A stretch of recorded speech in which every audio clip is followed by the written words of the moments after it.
You already know. See, Hamilton enrolled to the King's College, had come for nothing but the craving of knowledge, acknowledged his teachings in both Greek and Latin, but lacking knowledge of what was about to happen. Let's go back when the East India Company began rolling down the hill toward bankruptcy. Parliament tried to save their failing monopoly when they set the Tea Act upon the colonies.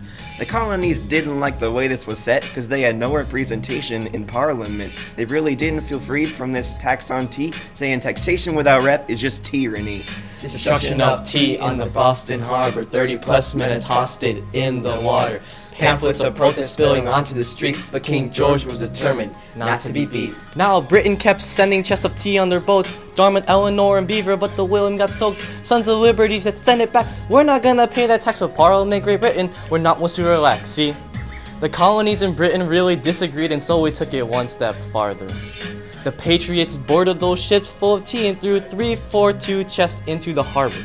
The night was cold and the tea was heavy, but the men all dressed up as Mohawks were ready. The boxes of herbs hit the water with a splash. This was the beginning of their justified backlash. Destruction of tea in the Boston Harbor, 30 plus men had tossed it in the water, all filled with adrenaline and bravery, rebelling against those people of knavery. Alexander Hamilton watched from afar, he knew for sure that this was gonna raise the bar, and so he joined the fight for what he knew was right, cause all along he was destined to become a star. Next, Hamilton had an urgent journey to Boston. Either he joined or died, there was no other option, so he wrote an article about the problem to address a full vindication of the measures of Congress. Hamilton, filled with pride and dedication, wouldn't carry the burden of tea inflation, so he testified against lawyer Samuel Seabury. Hamilton went on to become Secretary of Treasury. Destruction of tea in the Boston Harbor, 30 plus men had tossed it in the water. What then had been the mass hysteria has caused a war for what is now America.